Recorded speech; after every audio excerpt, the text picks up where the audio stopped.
Բարի լույս սիրելիներս,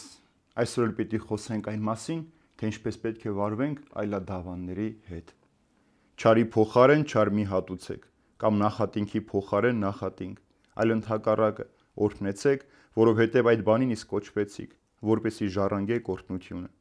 Արդարև ով ուզում է կյանքը սիրել եւ լավ օրեր տեսնել, թող լռեցնի իր լեզուն չար բաներ ասելուց եւ իր շրթունքները նենգություն խոսելուց։ Թող հետ քաշվի չարից եւ բարին անի, թող խաղաղություն փնտրի եւ գնա նրա ետևից, որովհետեւ Տիրոջ աչքը արդարների վրա է եւ նրա ականջները բաց նրանց աղոթքին, բայց Տիրոջ երեսը չարագործների դեմ է։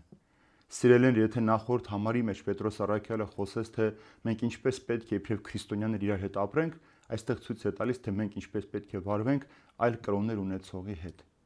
Հնայես կյանքի մեջ շատ հեշտ է չարին չարով պատասխանել, լենգությանը նենգությամբ, բայց Հիսուս մեզ սովորեցնում է, որ մենք պետք է տարբերվենք մյուսներից, ասում է, երբ որ ձեզ անիծում են, դուք օրհնեք, երբ որ ձեզ չարություն անում, նրանց համար աղոթեք, երբ որ ձեզ հալածում են, նրանց համար նորից աղոթեք։ Այսինքն ուզում է ցույց տալ, որ քրիստոնյայի կյանքը ապրելակերպը այլ ընթաց պետք է ունենա, եւ մենք այդ ճանապարհով պետք է վարվենք։ Եվ երբ որ մեր կյանքի մեջ կան նեղություններ, դժվարություններ, փորձություններ, մենք հատկապես պետք է ուշադրություն դարձնենք մեր լեզվին, որովհետև լեզուն է, որ կարող է ոչ միայն մեր դիմացինի տունը քանդել, այլև մեր տան քանդումի գործընթացը սկսել։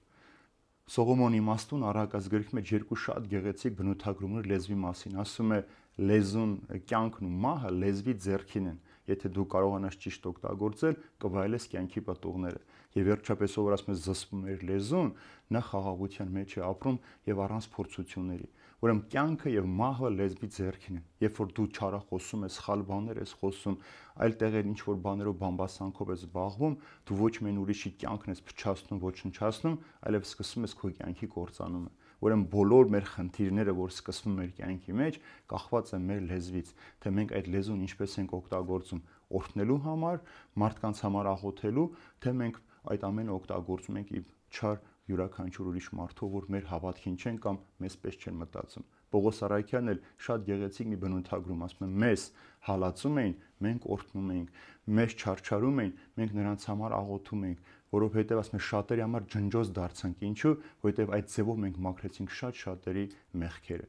Երկրորդ սիրելիներ, միայն այստեղ ցույց է տալիս Պետրոս առաքյալը, որ չարիքից հեռանալը բավական չէ, այլև պետք է դու բարիք գործես։ Ուրեմն չարիքից հեռանալը առանց բարիք գործելի դա անպտուղ է։ Քո չարիքից հեռանալը պիտի արտահայտվի քո բարի գործերով, ողորմությամբ, արդարությամբ, որով դու պետք է յուրաքանչյուր մարդու հասնես։ Եվ վերջապես այստեղ էլ ցույց է տալիս, որ Աստված միշտ լսում է մեզ, նրա ականջները բաց են մեր աղոթքների համար, բայց Տերը երես է դարձնում չարագործներից։ Ով է չարագործը։ Ոչ միայն չար գործեր կատարողը, այլև չար մտածումներ ունեցող մարդը, չար խորհուրդներ տվող մարդը, ուրիշների հանդեպ չարություն սերմանող մարդը։ Այս մարդկանց դեմ է Տերը։ Ուրեմն ինչքան էլ այսպիսի մարդիկ եկեղեցի գնան, աղոթեն, սուրբ գիրք ընթերցեն, ուրիշներին Աստծո մասին խոսեն, բայց երբ որ իրենց լեզվի վրա չարությունը կա, իրենց մտքի մեջ կա, իրենց գործերի մեջ կա, ուրեմն Տերը երես պիտի դարձնի։ Երբ որ մենք այսօր ամեն օր բողոքում ենք, որ ինչու Աստված մեր ձայնը չի լսում, պատճառը մեկն է, որովհետև մենք իբրև քրիստոնյա հավաքական ժողովուրդ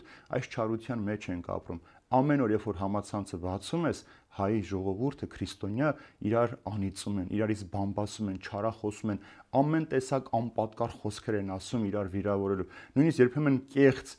մարդկանց անվան տակ թաքնվելով։ Սա երբեք Աստծո երեսից չի խրի, Աստծո աչքից չի վրիպում, որտեղ Աստծո աչքը ամեն օր մեզ վրա է, տեսնում է, թե որտեղ եւ ինչպես ենք խոսում եւ ինչ ենք ասում։ Ուրեմն շատ զգուշ պետք է լինենք։ Եվ եթե մեր կյանքում այս բոլոր նեղություններն ու դժվարությունները կան, պատճառը նորից մեր լեզուն է, որ կյանքը եւ մահը նրա ձեռքում է, բայց մենք այդ լեզվի միջոցով ընտրում ենք մահը, ավերը եւ կործանումը։